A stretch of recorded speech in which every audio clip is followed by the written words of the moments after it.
In the late 60s and early 70s, jobs were being lost at an alarming rate.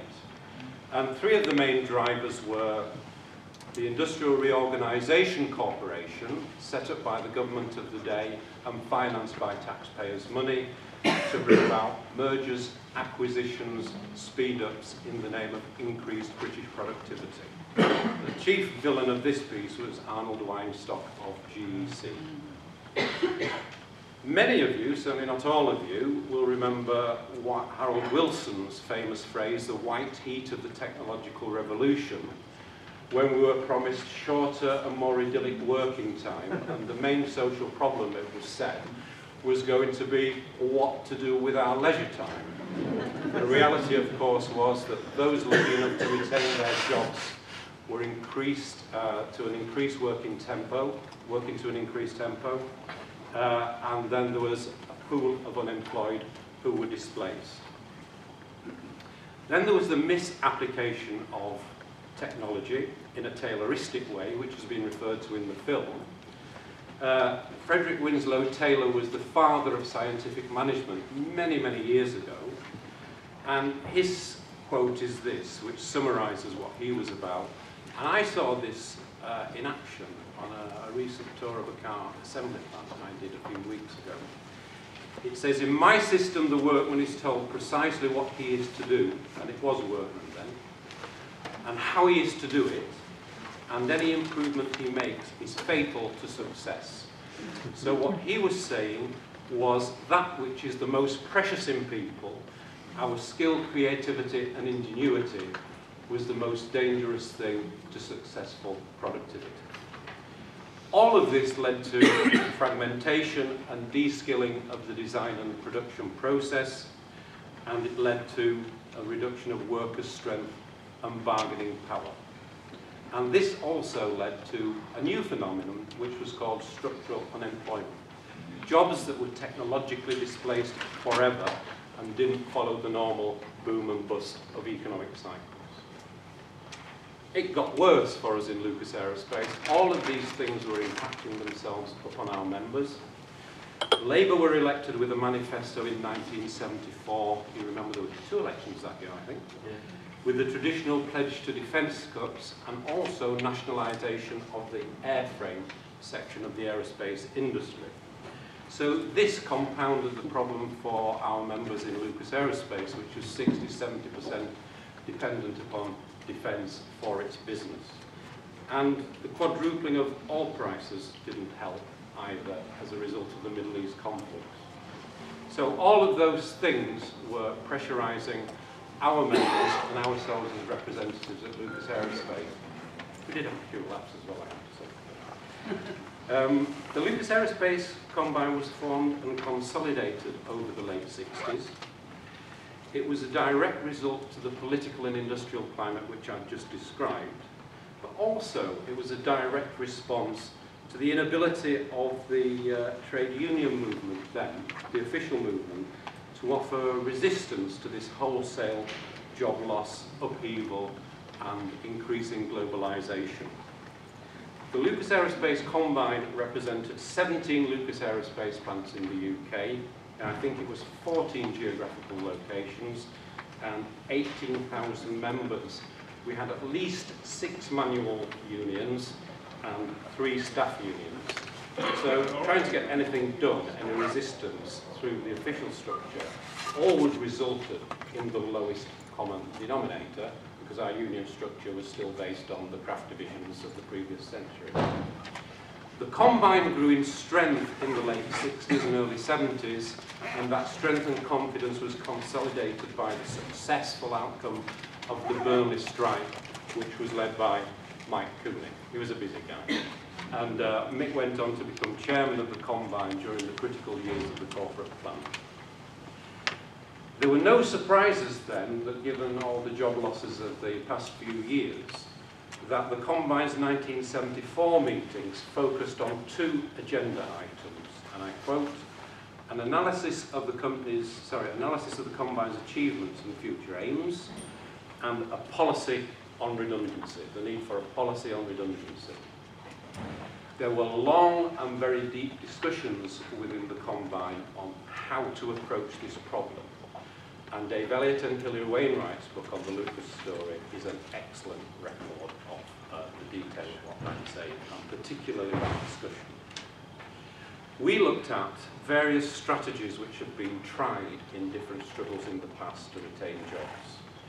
Nationalisation, occupations of the workplace, sit-ins, campaigns for the retention of existing product lines, none seemed appropriate to the problems that we were facing.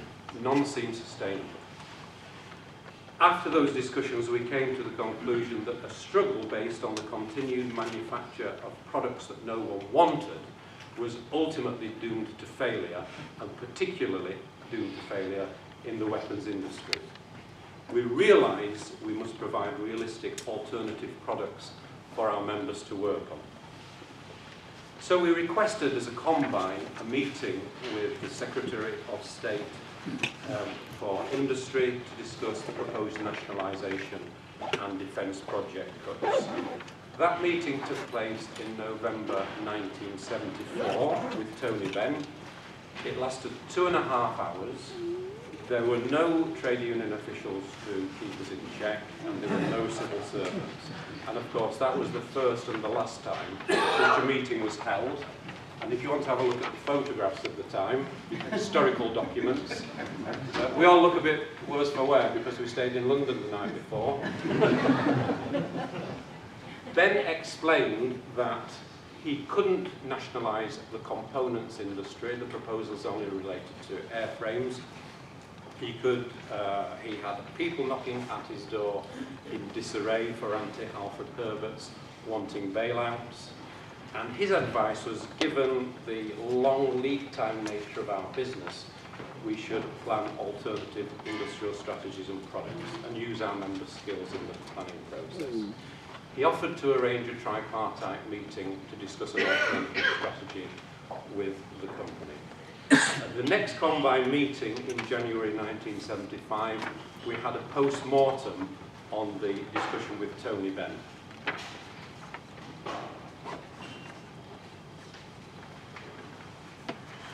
The crux of the problem was crystallised by Ron Mills. And I'm going to quote this from Hilary and Dave's book so that I get accurate, because this was the turning point, and then I'll move on fairly swiftly because I've got my eye on the stopwatch. Ron said that the problem that constantly faces trade unionists is that when they work to the same criteria as the company's accountants, their impact is marginal as they become part of the crisis rather than the victims of the crisis. A workers' corporate plan will become marginalised too unless we work to radically different and unorthodox criteria. Further discussion. Mike Cooley brought together the sentiments of many of the Combine speakers in saying the following, and I quote, "The only way in which we could be involved in a corporate plan would be if we grew it in a way which challenged the private profit motive of the company and instead talked of social profit. If we proposed socially useful products, what would be said then? The only way we could do this plan would be to completely independent of the company." A veil lifted. The way forward suddenly became clear, so the Combine decided to draw up an alternative to the company's corporate plan and to do so independently. A plan to save jobs by making products to fulfil the unmet needs of society, products to be measured by their use value and not by their exchange value. After all, the chairman of Lucas Industries, Bernard Scott, had said quite recently that his job was the ruthless execution of the company's corporate plan. So why shouldn't the Combine do the same, but with saving, not losing jobs as its focus? We realised we were heading into uncharted waters. There were no trade union manuals on how to build alternative corporate plans, no precedents. We would be walking a tightrope, but what was the alternative? Wouldn't members feel let down if we didn't, particularly as we've been encouraged by Tony Benn? Isn't this, after all, what the Labour Party stood for? We would be in conflict with the company, but we always were, so that was nothing new. And there was talk at the time in the political scene of an increase in social wage in return for wage restraint and greater industrial democracy. What we were talking about fit with Labour Party policy, and wasn't this what the Labour Party was supposed to stand for? And so the Combine decided to produce its own corporate plan. We took this back to the sites, to the members endorsed the course of action, and the plan took about a year to draw up. And I'm not going to go into detail of that now. We're going to cover that in the workshops and related issues. And to use an overused statement, after we launched the plan, the rest is history. We had no idea of the international and national response that would be forthcoming, and we didn't expect it to be here 40 years on. Did the plan succeed or fail? I leave that for you to judge. It's often failed. I'd make these points. First, it made an enduring contribution to arms conversion, workers' control, and the humanising technology debate over a 40-year period. Secondly, workers supported by academics, I've got to say that because Dave's here, were proven right. Management and the Labour government were proved wrong. They rejected the products in the plan, which are now every day. Hybrid car engines, wind turbines, solar technology, mainly manufactured overseas, the traditional story of British industry. But the final point I've made is that over the period of the plan, there were no compulsory redundancies at Lucas Aerospace, and that was the original objective of the plan. Thank you.